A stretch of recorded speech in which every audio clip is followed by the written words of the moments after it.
Okay, welcome back everyone, and I hope you're enjoying today's Global Azure Norway. And for any newcomers to the stream, my name is Henrik, and I'm part of the Norwegian.net user group who are organizing this event. And I'll be your host for this session. If you have any questions during the talk, please use the chat to post your questions, and I'll include them in the Q&A session after the talk. Here is your second speaker for today, Johan Ludvig Brattås. Thank you for joining us, Johan, and the screen is yours. Thank you.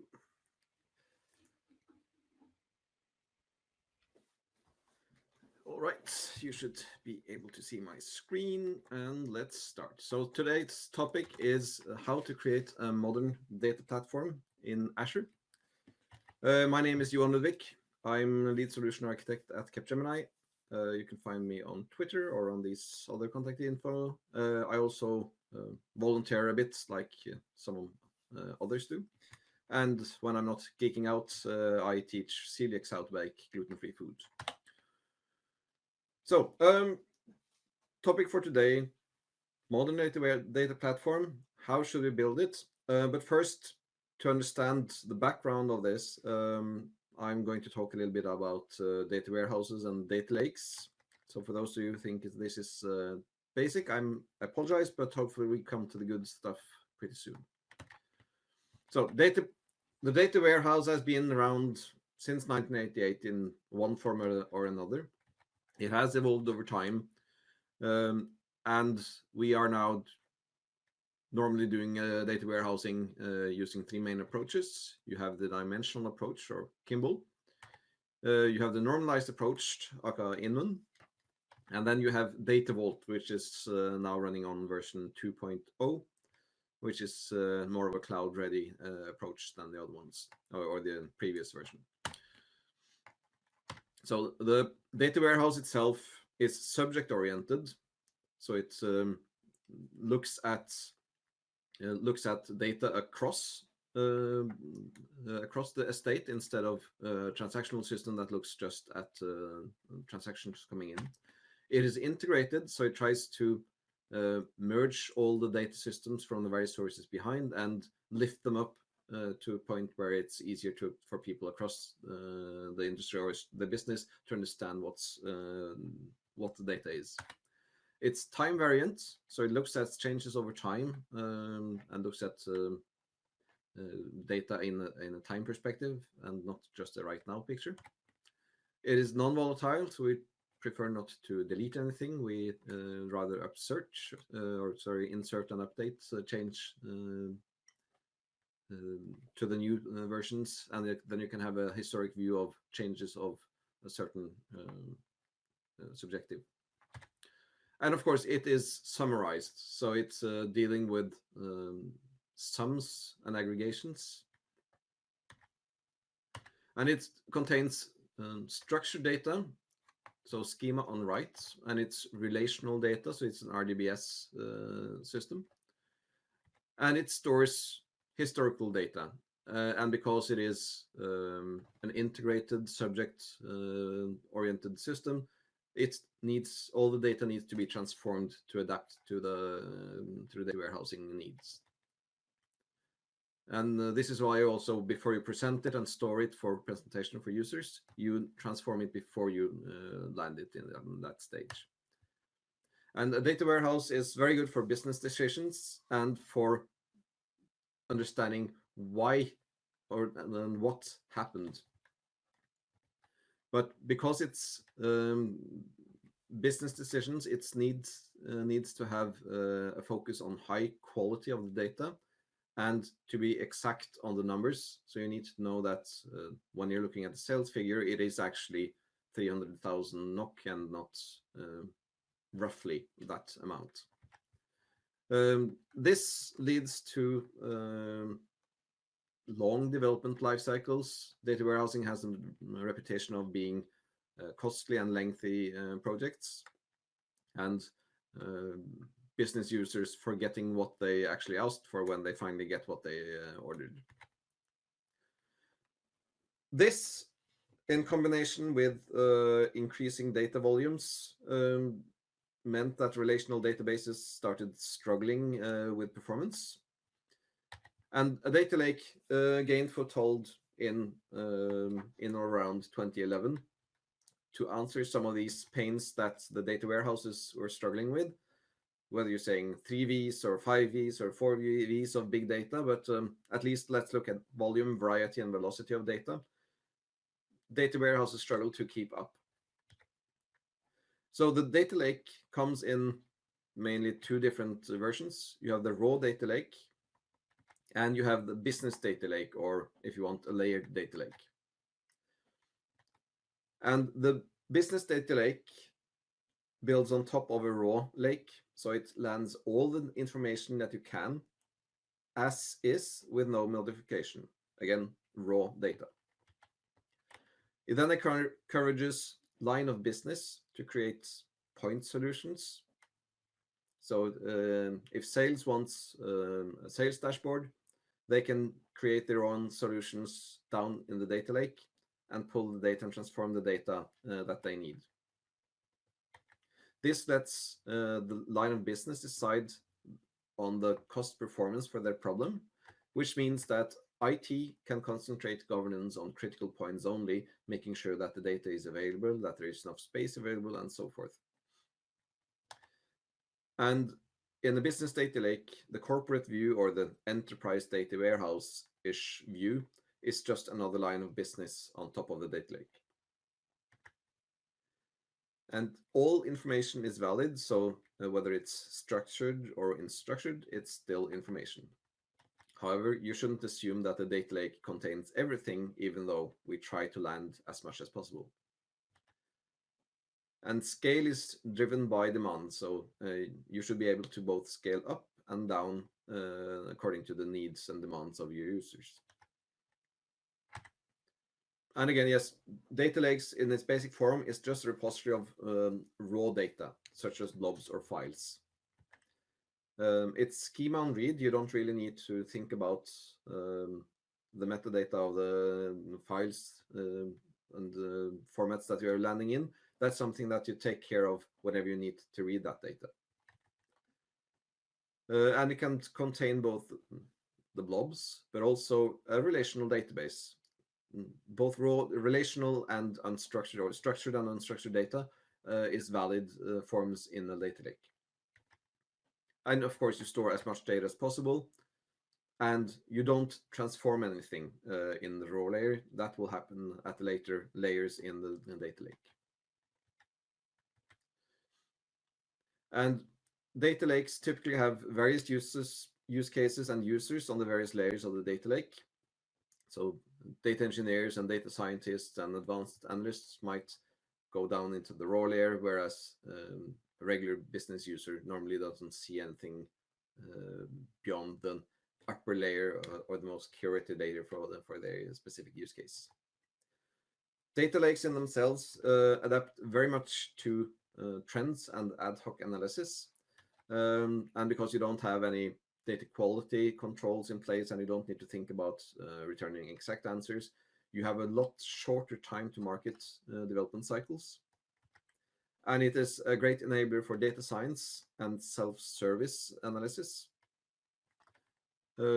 However, because you can land as much data as you want, you do end up in the danger of a data swamp where you have so much data that nobody really knows how to find what they need because it's unwieldy, and if you don't know what you have, it's impossible for the users to actually start using that data.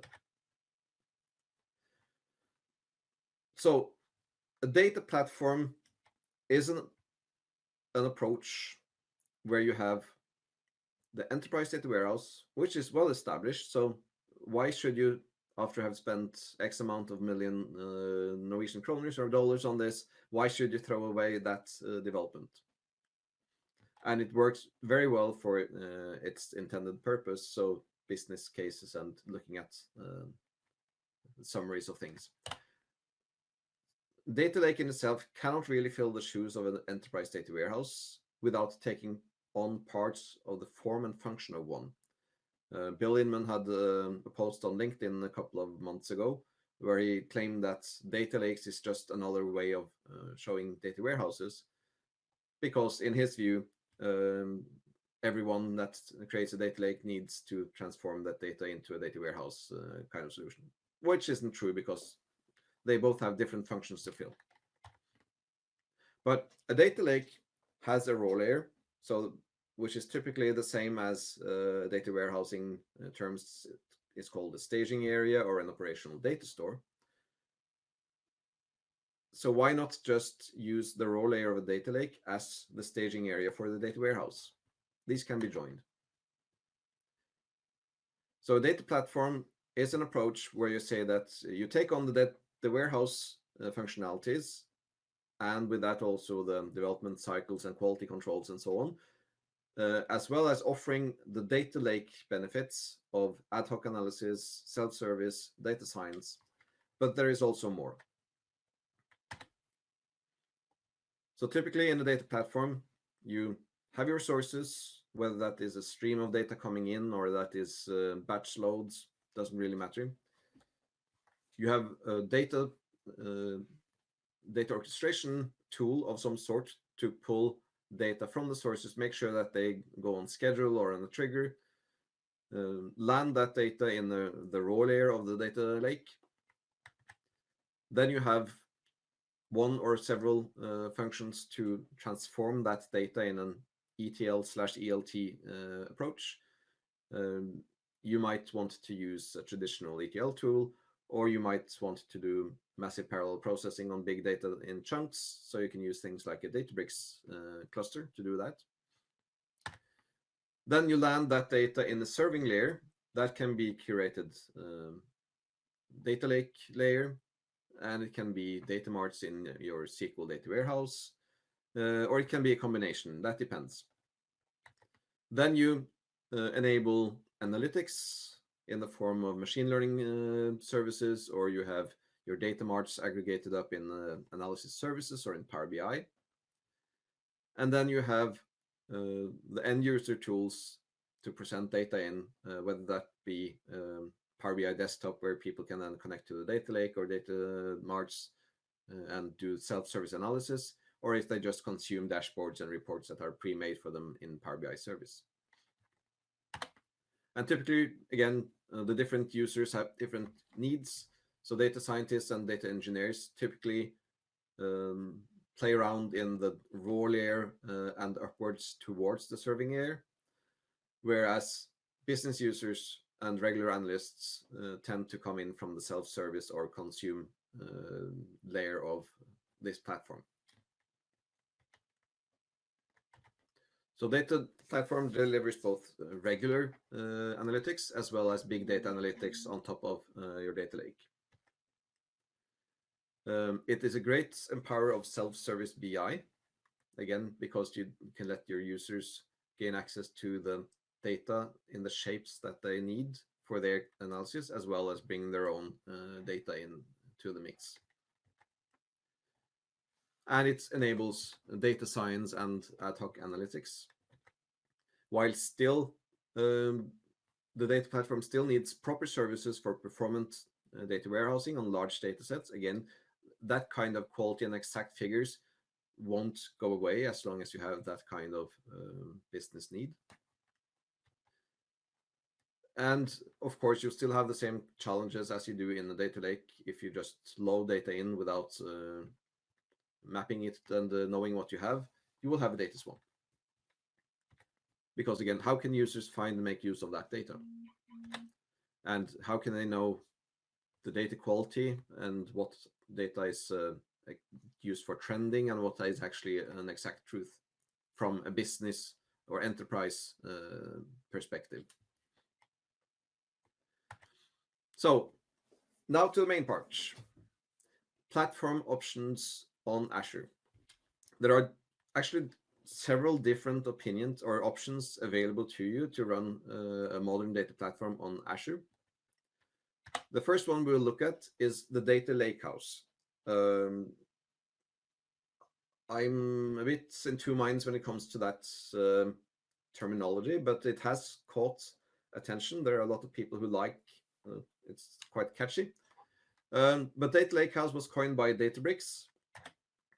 It follows the same kind of pattern I've described now with the data warehouse, with the data lake, and then onwards to a platform that allows both streams to be analyzed on, enables data science, but still serves traditional BI and more advanced analytics on top of any kind of data.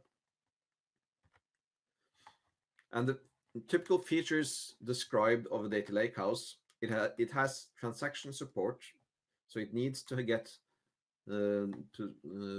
data coming in regularly, whether in batch or streams.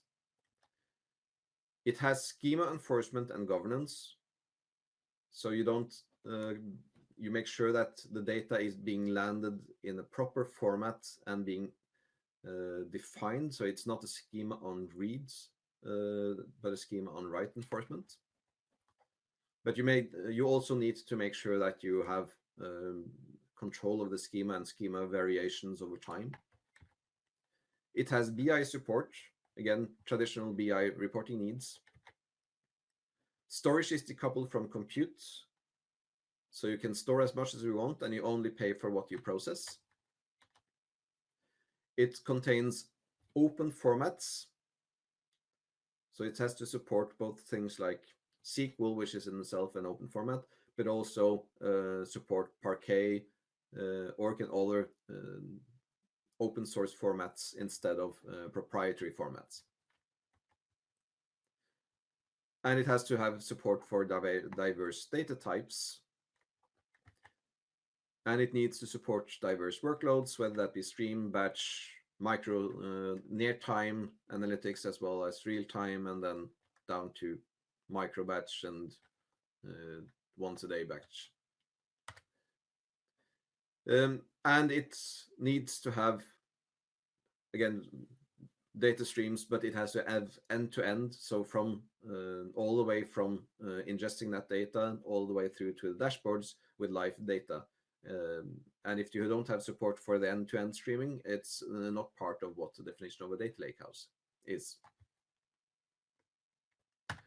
At the heart of the data lakehouse platform is the Delta Lake. And Delta Lake is an approach, it's an open source format that takes Parquet files and adds transactional integrity to them. And then you have different tables. So a set of Parquet files is defined as a table. And you can have ingestion tables as bronze, you have refined tables as silver, and then you have the data stores, aggregations, feature-defined tables as gold. And all of that runs on top of your existing data lake, whether that be in Hadoop or S3, or as we're looking at here, in your data lake store in Azure. So Delta Lake is open source, which is very important. Again, back to the lakehouse approach, it has to be open. It is based on Parquet, but one table is a set of Parquet files. So it's not just, or it might of course be just one, depending on how small it is, but it is based on Parquet. But what it adds in addition is transaction logs. So for all data being streamed into the Parquets or into the Delta tables are also logged in your transaction log part. And that brings the ACID principles to the data lake. So you make sure that you have high integrity and transactional integrity on the data that is being stored in the data lake. Transaction logs also supports time travel, because then that means that you can take one transaction or one object and track it through the logs back in time and see what has changed over that time period that you're looking at. So you have windowing.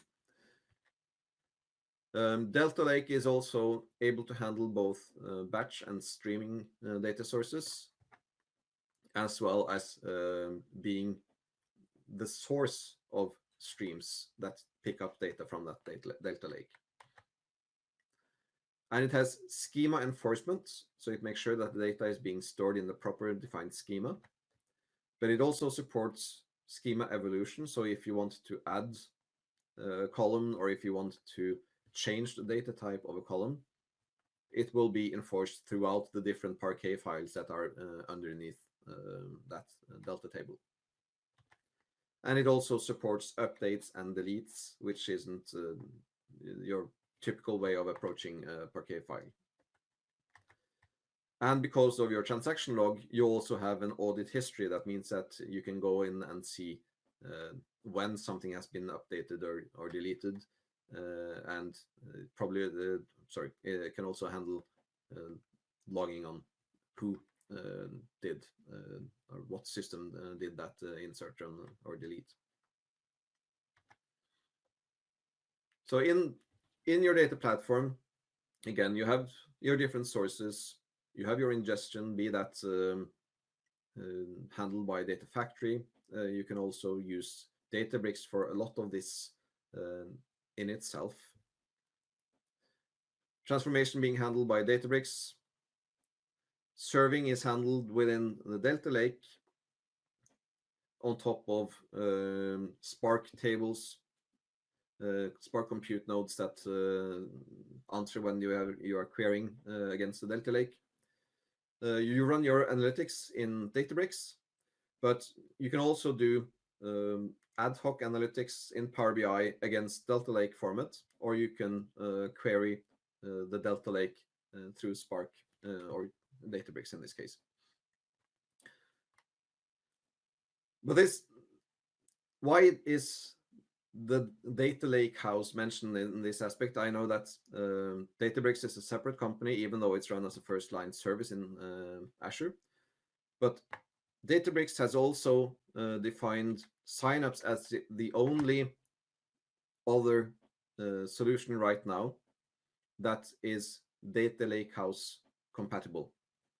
So Azure Synapse, the full stack of Azure Synapse, is defined as a data lakehouse compatible system, which means that you don't need to restrict yourself to a Databricks solution if you want to build your data lakehouse for future use. And then again, it's just a matter of changing out Databricks with Azure Spark, but you can also use either, or right now you can only use Delta Lakes with Azure Spark. Hopefully they will introduce support for SQL pools later on. I know there is a user voice question about that, because then you can use dedicated SQL pools for data warehousing needs, or you can use serverless SQL pools for ad hoc analysis and build your solution across both Spark and SQL. Databricks also has a SQL Analytics solution that was released in November last year. I haven't been able to try it yet, but that should offer some of the same kind of functionality from what I hear. Of course, in the analytics space, you can use Azure Machine Learning Services, or you can use Azure Spark for doing your machine learning, and Power BI on top of this, either through Delta Lake or through Spark or through SQL pools, depending on how you put that data in. Second pattern is more of what I call a modern data warehouse. And in this format, we are looking at Synapse. Going back to what I mentioned earlier about data ingesting in Azure Data Factory, then you have the big data transformation in Spark or Databricks. You store your data in a data lake store, and then you had SQL Data Warehouse as the main data warehousing or serving layer in Azure. Synapse tries to build on top of that, and then of course Azure Machine Learning Services and Power BI being tightly integrated into this as well. One point that both Databricks and Synapse has is that it also has a unified workspace or analytics workbench where your data engineers or your analysts or your data scientists can sit in a common developer experience, common data experience, developer platform, and run your Python, your Scala, your SQL, your R development. But also in Synapse, you can run .NET Spark, which is a new adaptation of what was previously called USQL, to be able to run Spark jobs without having to know or learn a new language such as Python, which is typically what people will be using in Databricks. Both Databricks and Synapse, of course, supports traditional SQL, either through Spark SQL or through T-SQL. And in the pattern I showed you, again, we are talking about having an ingestion part. However, in Synapse, you have your data factory integrated as well. So you have Synapse pipelines taking over the role of Azure Data Factory. Then you have either transformation through ELT using SQL data warehouse, or now called dedicated SQL pools. You can have your big data processing using Spark, for instance, and then you do serving of that data on dedicated SQL pools in your traditional data warehousing format, but also using Polybase, which is a technology that lets SQL pools connect to the data lake and pull data in through CSV, Parquet, JSON, XML, and present it in the SQL interface as an external table and being queryable in regular SQL. It can also connect to other database systems such as Oracle or Teradata on-prem, though I wouldn't really recommend doing that approach. Unless you have a very, very, very fat bandwidth. And of course, you do Azure Machine Learning Services, Azure Spark on top of your SQL data warehouse. And what you also can do in SQL data warehouse or dedicated SQL pools is you can take your machine learning models, as long as they're in the right format, import them into SQL pool, and then being able to do query those and trigger those models within SQL. So for instance, using a predict statement in SQL, you can run and query against machine learning models residing within your database. And of course, you connect Power BI on the end for end user consumption and ad hoc analysis. It is possible right now to build reports from your Synapse Studio. However, you will still need to first open up Power BI desktop and connect to Synapse or your data lake to create the data set that the report will build on, and then publish that before you can actually get to use it in Synapse. Hopefully they will do something about that, so it gets easier by over time.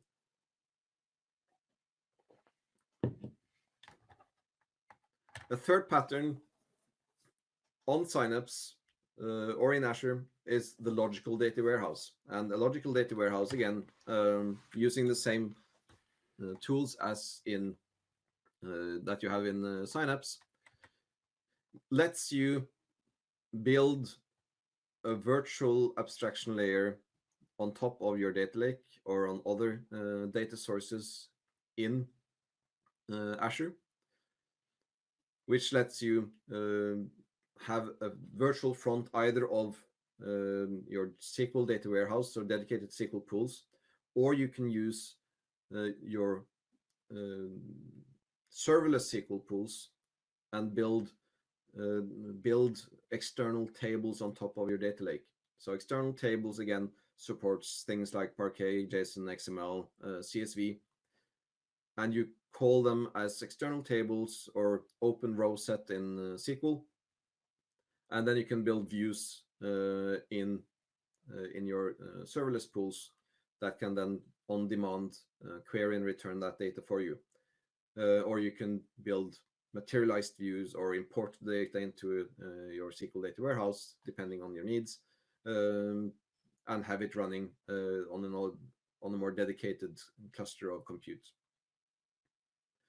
The serverless SQL pools are pretty new. I know there are people who have some issues with them. They're not perfect yet, but they've gone through a lot of nice changes and it looks really promising. So it's worth checking out. And again, the combination of using serverless SQL and dedicated SQL means that you can build a proper logical data warehouse without having to do a lot of transformation on top of your raw layer, and let your users access that in a very quick and easy fashion. And it is pretty much a deliverance on logical data warehouse. I can't remember when Gartner coined that, but I think it was back in 2010 or something.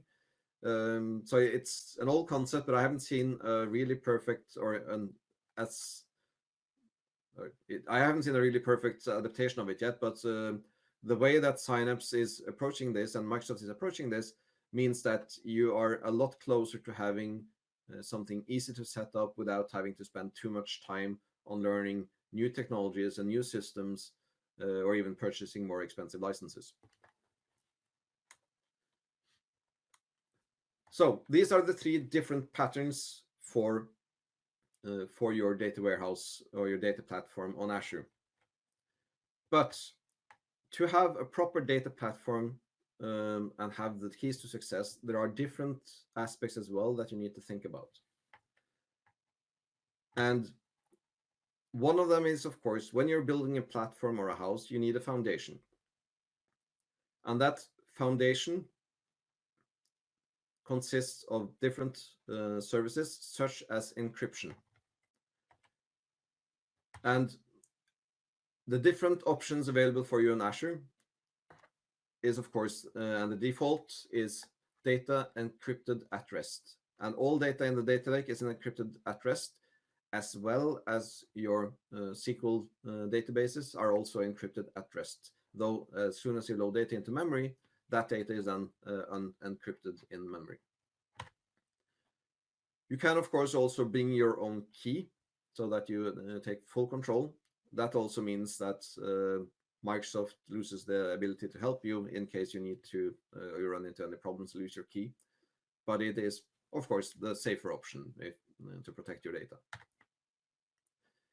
You can encrypt data at the application level, which means that even when you're loading it into memory, it will stay encrypted until the application decrypts it.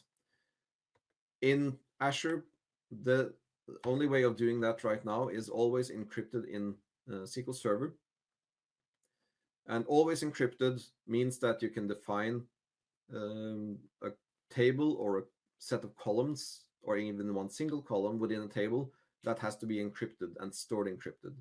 You have two different ways of encrypting. You have regular encryption, and then you have, and now my mind's frozen, but a patterned encryption, which means that even though it isn't not a safe encryption, it is possible to run query and tuning and indexing on top of an encrypted column. So this means that you can store the data encrypted in the tables without having your DBAs or consultants or untrusted employees reading the data that is encrypted, and it is only then decrypted when it arrives at the front end. For instance, if you're storing HR data and you only want the end users to see, you can use always encrypted.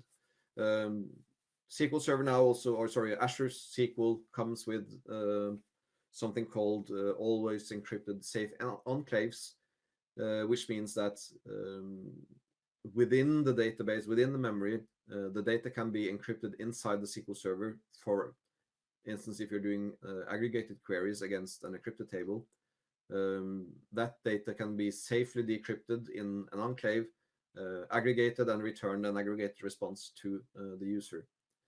And this is still in preview, but it's already set in production at some companies. I read a blog today, I think it was the Canadian bank that had started using this functionality. It's part of the trusted computing initiative that Microsoft has with Intel and AMD chips at the hardware level to make trustworthy data trustworthy data services for users. Second, of course, is you have identity access management. Might be that you say that this is the main and first topic to look at. But again, in identity access management, to enable authentication and authorization of users through role-based access and so forth. And that is, of course, Azure Active Directory. And that is also important when you are storing your data, to make sure that data is only accessed by people who are authorized and authenticated to do so. You want to have a set of security features in place as well. Network security groups. Azure comes with a security center where you can monitor your services. You need, of course, to think about when you're moving into the cloud that you don't have a perimeter security anymore. You need to look at a layered security approach instead, because in a public cloud, you don't really own that boundary or that perimeter yourself. Azure also has a nice advanced securities feature called the Azure Sentinel, which applies more advanced analytics on your logs and your services and monitor them in real time, and then can predict or recognize patterns that are deviating from normal. You, of course, also want operations in place to make sure that you have alerts when services go down or your pipelines failed, and that is run through Azure Monitor. And you, of course, also want to have source control in place. And since we're in the cloud, you want to have your infrastructure as code into your code repository as well, and try to build a CI/CD pipeline, which is either through Azure DevOps or, in this case, GitHub and GitHub Actions. However, that was the foundation. But to make sure that you get a success with your data platform, on top of that solid foundation and on top of the fancy data layer that you have, your users need to have trust in your data. They need to know that the data is there. They need to know what kind of data is there. And that is something that you store in your data catalog or your metadata catalog.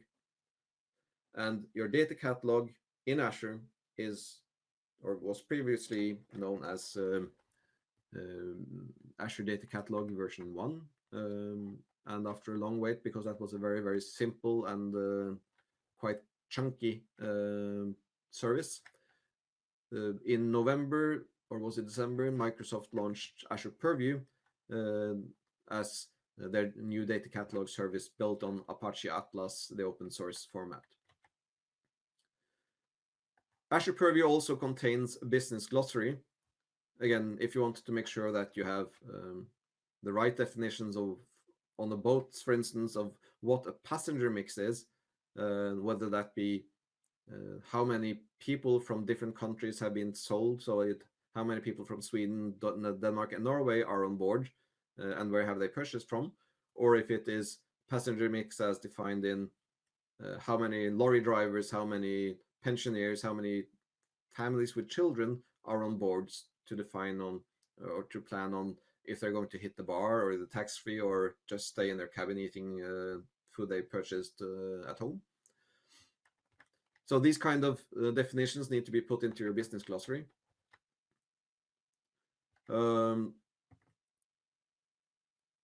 Purview is the main one. It's pretty cheap, but it's still in preview. For other metadata management, you can also look at things like Elation, which is a fully featured third-party catalog, but it is a bit more expensive, but has also a lot more features. Or you could go for something like the Rolls-Royce of data catalogs, which is Informatica Enterprise Data Catalog, which is the market leader, but of course the price tag is also quite hefty. There are also a lot of other different options, such as Calibra, Smart Logic, blah blah, and there are open source options such as Amundsen and several others. Also, to enable trust in your data, you need to think about data quality. So how many duplicates, how many rows with bad format on it, and so forth. And data quality in the data warehousing kind of approach normally tends to be make sure that we don't get duplicates, make sure that we don't get any rows where we have the name of a person in an address field and vice versa, or a phone number in address field and vice versa. But in a trust environment, a data quality tool is also a tool that can connect to and scan data sources and look for patterns, so you can predict and help your data quality controls at a much higher level and more advanced level than just making sure that your pipelines don't fail. Azure Purview is not right now part of a data quality setup, or they don't have a tool for that. But from what I hear, they might be coming within a year or two. So I just put that in here for now. Otherwise, you need to look at the more advanced and third-party tools for data quality. Data lineage is also part of Purview. And right now, I think that Purview is the only data catalog that can actually scan and map out the lineage of Data Factory, though that will change over time. And just to show you how that can look in Purview, I have opened a Purview Studio here. And Purview has different sources mapped out. This isn't very fancy. This is just a test for this. But you can set it up to scan your entire platform. So it scans the data lake, maps out all the different tables that are there. And then you can, sorry, that was the wrong one. You can see on.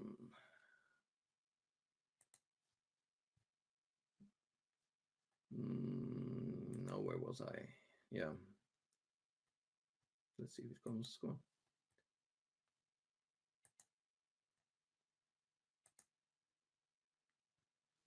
There it goes. Yeah.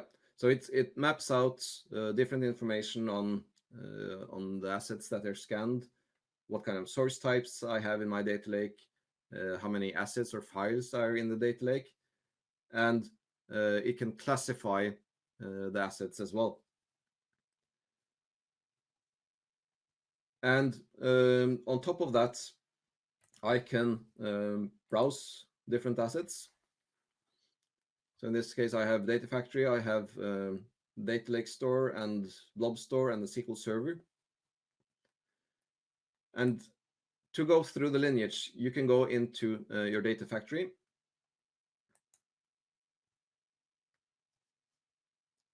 And then you can take a look into one of the pipelines that are running here.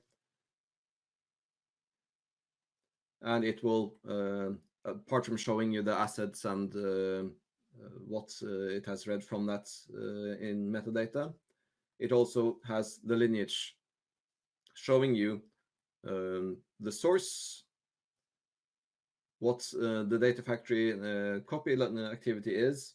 You can even open that asset into Data Factory. And then it shows which outputs it has on the different ones. And then again, you can go into and map that as well. So it's still pretty basic, but it has some nice features. And this is again something that is important in the data trust part. specifically when you're looking at either from a KPI perspective or a dashboarding perspective, or you need to know from a compliance perspective what has been done to the data that we're looking at to end up being reported as it is, whether that be definitions or business rules being applied through transformation to define what is a loan against secured assets or an unsecured loan or similar. So Lineage is also a very important part for users to have that data trust component in. The last part of data trust is data lifecycle management.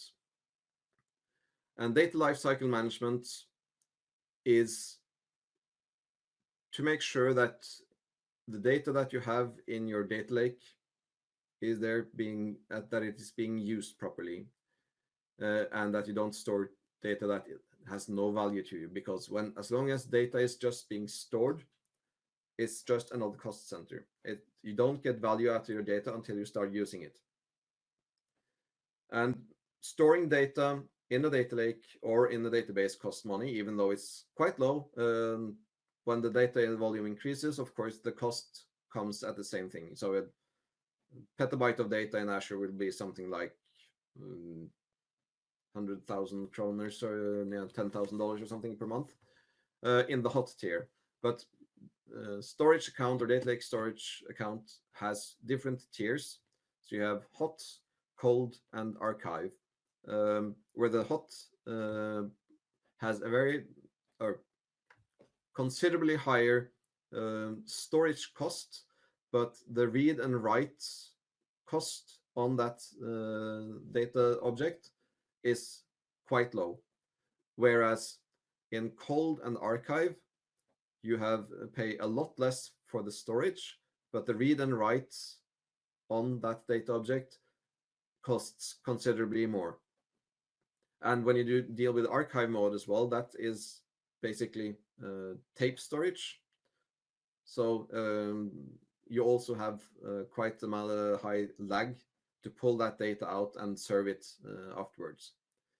But being able to move data between the tiers on the policy is something that you can do in Azure.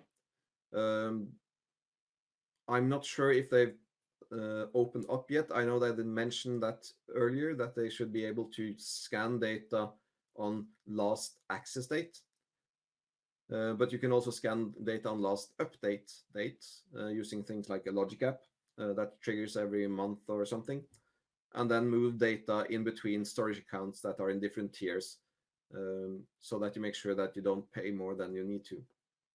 And you can even then have Power BI dashboard that tells you which files have been dormant and not accessed last 10 years or 5 years or something, as a warning that an administrator needs to go in and consider deleting that file because it's just taking up space and costs money. So that's the data lifecycle management part of the data trust. And as long as your users don't know where that data is, they don't know if they can trust the data, they don't know exactly what that data means, it doesn't matter how much fancy hardware you're using or how fancy your data models are, you don't get people your users to actually start using that data in a proper way. So this is why trust in data is the most critical success factor in any self-service and any modern data platform that is being built. And with that, I'm on time, and I wonder, are there any questions left? Or any questions at all? You're on mute, Henrik. Sorry for that. I'll repeat. Thank you for a great talk, Johan. And we do have a question. So the first one is from Mitesh, and I'll repeat it now. When people say that they have source databases and are trying to get the data in the data lake, does it mean that they are transforming the data and loading it in a file-based repository, meaning data lake? Yes and no. if they have a source database and trying to get that data into the data lake, they will then, yes, pull that data out, extract it, and land it as files in a data lake. They can, of course, define a database as a target in a data lake, and it will still be valid. Again, going back to what I said about data lakes storing both relational and or unstructured and structured data. But typically, you land that data as a CSV file or Parquet file without doing any proper transformations on it in the data lake. Well, thank you. And a follow-up on that from Mitesh as well. What is the advantage of doing this if we are going to convert the data from a relational format to a file format and to load the data, load in data lake, and then convert it back into relational format to load in a warehouse? Well, first of all, storage on Azure Storage or on the data lake store is relatively cheaper than the same relational database store. So that's the first one. Second of all, when you load that data in, you typically want to store the raw data for further analysis later on. And again, the storage costs, but also whenever you then query that data, you also pay for compute. And the compute for a raw layer is not really necessary. You can do that compute, you pull that data in somewhere and then you do compute on it, whether it is on your local hard drive or local PC, or you have a VM somewhere or somewhere else. You pay for the compute as you're processing. But if you do that in a relational database instead, you have a higher cost of both compute and storage on top of that. So it doesn't really make sense to use the database end to end if you have a data lake or raw layer for self-service analysis and data science approach and need. If you're just doing data warehousing, fine, no problem. You don't need to do that. But if you do have a data science approach in mind, I would definitely say that it's a lot cheaper and more effective to do it in staging through CSVs or Parquet files and up to a database later on if that is what you need. Okay, and thank you, Mitesh, for that question. We have another one from Felwark.